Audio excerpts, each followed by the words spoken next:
Welcome to the All Things Ocala podcast. I'm your host, Sean Kaplan. Thanks for joining us today. Today on the program, we have Troy Weaver with us. Troy is the executive director of the Frank DeLuca YMCA. I'm proud to say he's also a friend, and I really appreciate you taking just a few minutes to visit with us today. So thanks for joining us, Troy. My pleasure, Sean. Happy to be here. So you've been here now about a year. Just about 11 months. Yeah, actually, what's today? Yeah, almost 11 months exactly. And you came to take the position of executive director at the Y. Give us a little bit of background about yourself. I know you're a runner, and I know you have some background. So just tell us a little bit about your family and some background. Well, gosh, background. It's always a hard one to answer because I'd say I'm pretty diverse. I have a lot of stuff going on. You mentioned I'm a runner. I am a runner. I'm a streak runner. What does that mean? That doesn't mean I run around naked and not a streaker, but I'm a streak runner. I have run every day, 2,223 days, at least one purposeful mile. Wow. I average about 2 miles a day. That's, if you do the math quick, that's a little over almost 6.5 years of running every day outside. Every day. Yep, every day. What was the motivation to keep going, maybe even on days when you don't feel, because that's just an amazing streak. Yeah, a lot of people ask that, and I think it's just, well, I'm not only a streak runner, but I also am a triathlete. So, and my worst part of the triathlon was the running. I always struggled. I would do pretty well in the swim, hold my own on the bike, and then these little runners would run right by me.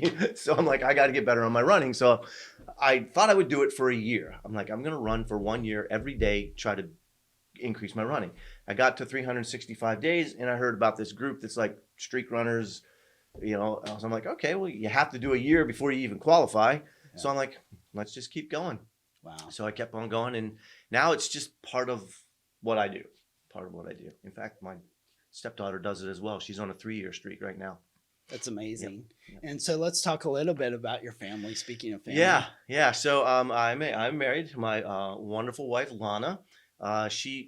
We met at the Y, and she is now retired from the Y. However, you can never really retire from the Y, I don't believe.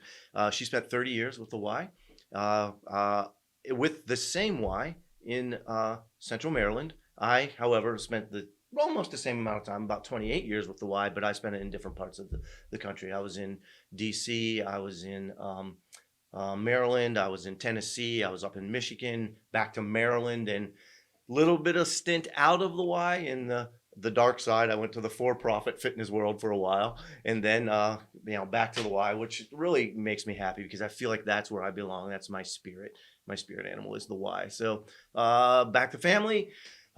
2 wonderful stepdaughters, one about to be married, Samantha. She's marrying a young man from Alabama in this coming summer. Gosh, it's here fast. Yeah. And my other stepdaughter, Charlie, softball player, goes to RPI, Rensselaer, up in New York. She is studying to be a biomedical engineer. Don't even ask me what that is. So, a great family. Yeah. Everybody's doing their thing. That's great. Well, that's awesome. Yeah. Well, I've been on the board of directors since 2019 at this Y, the Frank DeLuca YMCA myself. I know that this Y impacts the community so much. I know you say this often and many times. There's so many things that people don't realize about the Y when you are talking to folks in the community. What is it that you want folks to know about the Frank DeLuca YMCA? Yeah, it really is. I mean, given that I'm so new, almost a year, I've trying to get out and meet more people and talk about the Y and the story and try to figure out, what is the community perception. And, I'm kind of a little bit shocked, but not shocked, because it's been my experience over the time I've been with the Y is kind of the best kept secret in the community because people don't totally understand everything that goes behind. They think the YMCA, they immediately go gym and swim, right? Mm-hmm. So the idea to let people know that we are more than that. Okay, if I tell a quick story? Sure.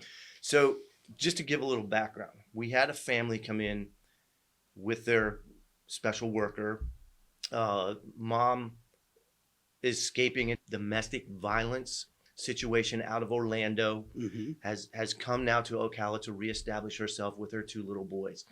And they come into the Y. She doesn't have a job yet. She's looking for some, I mean, it's a safe refuge, right? She's looking for something and some place for her little boys to do something so they can be away from what they've been experiencing. In a safe environment. Safe environment. Yes, yes, yes. So, we got to talking with her worker and with her. Actually, I wasn't involved yet. Mhm. My team, my membership specialist, comes in and she says, "Hey, look, we have a situation. What can we do?" And I said, "Look, what do you want to do? What your gut tell you? What's your heart saying?" She said, "Well, if we could help them for 3 months, we think they would help them get on their feet, and go from there." I said, "Perfect. Let's do that. Let's scholarship them a 3-month membership, right?" And I said, let's give them a couple sessions of sports for the boys, right? So we put the boys in soccer, got mom her membership. They're coming in now. That was roughly 4 months ago. Yeah. At 3 months is up. Their membership is now no longer quote scholarship for free, right? We gave it to them for free. Right. She comes in now. She has a job. The boys are doing great in the sports. Yes. So now she applies for now scholarship. So we're able to continue her membership on a partial payment now of, I think she's paying 30%, whatever. It doesn't really matter. She's paying for it now, and enjoying life in Ocala, and she feels really good. And that helps. And that's the story, right? Yes. And that's kind of what we do that people don't know about when we tie it all in. Now, it's not only that sounds great with membership, it's good with the sports, but we do that with almost everything that we do. People can get help. We make it very difficult for you not to be a member or have a YMCA experience if you need one. Yeah, and just think about the impact the Y has made, like over even through the past few years of pandemic. For You know, sure. with the food drives and Yep. being a resource for the community. Mhm. And I'm going to jump right into scholarship because you went there. Yep. So June 1st, we've circled that date on the calendar. Last year we did call it a telethon. Yeah. This year we're calling it our annual scholarship pledge drive, and what that is a day that's set aside basically to reserve funding for scholarships. Now, scholarships, as you mentioned, this story, there can be folks that are impacted by it. They may not have the means. Maybe it's a single mother. Maybe there's health challenges, people with various different impacts in their life that go on Y scholarships. So that day is a day we've set aside just to let folks know we're going to have folks call in. They can donate by phone. They can donate online. But that's where, I think we really are going to be able to make a difference, in helping more people. Absolutely. Helping the more people is the critical piece. Part of the struggle that we're running into a little bit with the scholarships is let's go back to 2019, right? I mean, the Y was able to raise over $200,000, right? We're still raising a good amount of money. However, it's nearly been cut in half with our ask. Most people are still giving. They're giving at a great level, but a lot of them have said, look, because of where we are in the world, we're going to help you, but we can only help at about half. And that's great. So that means we have some stuff to make up. We have some funds to make up for what we may have been losing, so we can continue to help at the level we've been helping. In September of 2021, the Y celebrated the grand opening of the outdoor Sportsplex. It's named the Frank DeLuca Outdoor Sportsplex. For people that don't know, what is the Sportsplex and how is it being used? So, wow, the Sportsplex, how do you explain that? It's basically an outdoor gymnasium with a cover. An airnasium, if I may use that term. It's a full-size 8,000 square foot gymnasium covered by a steel building, but it's open, It's a basketball court, it's a volleyball court, it's pickleball courts, it's shade for summer camp, it's whatever we can be creative to make it happen. Lately it has been our overflow. So with our youth sports program, getting back to where it was, we 500 kids in youth sports this past go around. It's been awesome. However, that takes up our gym space overflow out to the sports court. So the adult pickup basketball has moved outside, and it's been great. So we're able to meet the need of that opportunity with the gym outside, plus not keep the kids inside and make it work. The Sportsplex is also going to add a huge component to our summer camp. Instead of having to take the kids off site to another location like a church or another school, we're able to service them right on our campus by utilizing the Sportsplex for shade. Yeah, so plethora of activity going to be happening there. A lot going on, and as you drive by, you're going to see other expansions. I'm sure the community has, and that was with the Andy Pulowski pickleball courts that was dedicated in honor of his late wife Bonnie. And people are playing pickleball and really enjoying the addition of the pickleball courts. Yeah, it's been phenomenal. Andy has been great. Not only dedicated for his wife, but he's also hardcore racket sports guy, and he's been helping us tremendously. We're having classes, we're having family time on Sundays where he's actually there helping and teaching people the game. We're really noticing an influx. There's a morning crowd that comes, but there's a whole different crowd in the evening. In fact, we're even getting teenagers out there, which is great on the pickleball court. That's amazing, right? That's so good to have that. And as we go down a little bit further, there are soccer fields, and that's right. It's just not one or two. There's a few. Yeah, there's three soccer fields extend down to the rest of our property. People don't realize that's 3 acres there. So now we've got 3 solid soccer fields. 352 Celtics football team has put together a proposal to use the 3rd field for a little while, where we're not yet. As our programs grow, we probably won't be able to do that, but right now partnering with them gives us the usage we need on the fields. The fields need to be kind of ground up and dug up and used so they can become flatter and more usable. So we've got a good partnership with them happening right now. Other youth Florida youth soccer is going to be taking some time on the 2nd field, obviously a field we don't use until our program grows big enough to do it. So it's going to be, I think, a great community outlay too, where we can have other entities. And we had a lacrosse group approach us, lacrosse in Florida, in Maryland. Oh yeah. But down here, not so much, but maybe we can have it out in the fields and people will get to see Absolutely. I think so. I think anytime you can do something like that, that's all great additions. Yeah. And, I watched all this being built, and so, I want to talk a little bit about the donation that made it happen. And that was the donation from Frank DeLuca, the owner, president of DeLuca Toyota in Ocala. It was his second $1 million donation for the Airnasium, and he's just been an important part. And as we were talking about community partners, and as we think about raising funds and folks, I know Frank has made a big difference. All these facility upgrades, the Airnasium, the soccer fields, the pickleball courts, wouldn't have been possible without partnerships. What are we looking for when it comes to community partner? Yeah, I think that's a really good question that people have a hard time wrapping their arms around. What is a community partner with a nonprofit? I think it first and foremost, it has to be someone or a group who understands the mission of where we're headed and what we want to do in the community. Not just come in and say, hey, here's $150, let me use your meeting room, right? It's got to be someone who's going to come in and say, look, I get what you're doing. I understand the impact that you're making. Here's a contribution to continue to make that happen. More partnering as opposed to, what do you say, the resume builder kind of a thing. That's not what we're about. That's great, okay, but we want someone who's going to come in and really make an impact. Like Frank. Frank not only gives to the Y, but Frank reaches out to Boys and Girls Club, and he's done a great piece with food donation. So he's a true community partner because he gets what these organizations do. If I may throw out Advent Health. Advent Health is another growing partner with us. Yes. Not only have they stepped up tremendously to help us with our turkey trot, but they're also now adding in educational components into our space that we've been trying to figure out how to use. This giant, great meeting room that we have.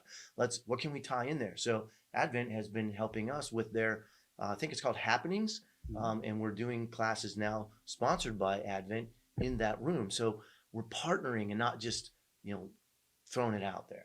Does that make sense? It's absolutely makes a lot of sense, and it's how you build community, I believe. Yeah. And you mentioned turkey trot. I know as we go through, Kind of threw that in there. Yeah, Didn't I? you do. Well, you love. I know. It's an important.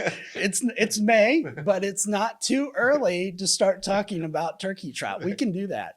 And why can we talk about turkey trot this early? Well, first of all, registration is open. We opened it May 1st, which is I think the earliest it's ever been open.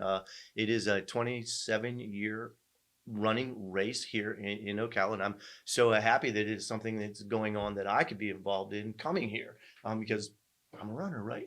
So, but the turkey trot is up. Registration is going. We're looking for sponsors. We're building. We want to make it bigger and better as we progress through. I mean, it's been great. It took a little bit of dip because of everything did. Everything did. So Absolutely. we're building back, but gosh, we had almost 1,500 runners last year, and we'd love to get back up to 18 to 2,000 like we were in 2019, and I think we'll get there. But it's an exciting event. It's one of the largest events in Ocala as far as participation. I mean, over 2,000 people are Thanksgiving morning on the YMCA campus, either watching or running a 10K or a 5K. And folks can go ahead and register now. And then if you are a business that wants to get involved, they can reach out to you as well. Yeah, so there are absolutely. plenty of opportunities right now to go ahead and start thinking about the turkey trot. Funny side story, we were talking once. You had shared with me that you had been to Ocala Yes. and ran the turkey trot, right? That's correct. And that's how you knew about this Y. Yeah. And that it was a place that when this opportunity came open that you said, hey, I would like to be there. Yeah, that's 100% right. When I was doing my job search, when my wife decided, hey, we're gonna close down. The kids are now both gone. Let's move south. We decided we were going to move south. Yeah. And we doing the job search, and hey, I don't know why, but I woke up at like 3:00 in the morning. I look at my phone, and I'm like, Frank DeLuca. I recognize that. Why do I recognize that name, right? And I pull it up. I look at it. I'm looking for an executive director at a Y. Wonderful. So I'm like, why do I know that name? Well, my wife's family lives in Bellevue right here, and we were down in 2016 here for Thanksgiving. We ran the turkey trot. I'm like, I have the shirt in my drawer. So yeah. So full circle. If you've been fortunate to walk through the Y, you notice that there are some equipment upgrades that have been made over the past year. What are those areas? Yeah, so we were able to completely flip every bike in our indoor cycling studio. So every spin bike is now brand new as of November last year. So that worked out pretty well. We were able to flip out nearly all of our cardio equipment. Like cardio, like your car, takes a beating over time. Mm-hmm. So every 5 to 7 years, it's a great idea to move them on, and we were able to do that with several of our treadmills, several of our ellipticals, flip out our rowing machines, because the mileage builds up on those just like any other mechanical machine. So we were able to upgrade that. We were able to put in some wonderful stuff in our strength training area, a couple platforms, redesigned the flow of the fitness, the strength training area, mainly the free weights, for better flow, so we can walk through and make a little bit more sense and spread things out a little bit. Well, I don't want to speak for the other board members, but I've always got a sense that this Y is special. And if you look at the changes and the challenges that everybody has been through over the past few years, I think that it's safe to say that everybody on the board, the position is that we want to lead, right? We want to continue to push and continue to grow and be just a great outlet for the community. And recently, Kevin Bolding, the CEO and president of the Central Florida YMCA, joined us for a board meeting. And I think my biggest takeaway from that was his candidness and his position on partnerships. So I think that there's some really neat things in the future from the leadership at the Central Florida YMCA, but that's going to just kind of flow down to this Y. I agree. They're looking at, I use the term we because we are one Y. Although we are, the furthest out, we're an hour away, but we still are, one Y with the Orlando organization. And there are some really cool things coming out. Talk about Y360, the virtual world we're about to step into, coming out soon. I just let a little cat out of the bag, but it's coming. It'll be here. It'll be really neat, a really neat piece for us, and that's being driven by, you know, our association office, the AO as we call it. Mm-hmm. Yeah. Well, if you haven't had the opportunity to stop by and meet Troy, please do so. And Troy, thanks for joining us today on the All Things Ocala podcast. My pleasure. Happy to be here. And we'll see you next time. Thanks for listening and watching. This podcast has been brought to you by Kaplan Advertising. We have been in business for over 2 decades. We become extensions of your business. We take the time to understand and know you inside and out. For partnership opportunities, visit kaplanads.com. Kaplan Advertising, strong partnerships, better results. This podcast is also brought to you by Horse Capital TV, the official network of the horse capital of the world. Since 2018, we've covered all breeds and disciplines in the Marion County, Florida region and beyond. Contributor and advertising options are available. Reach the unique equestrian audience and market by becoming a sponsor or contributor. Visit horsecapitaltv.com for details.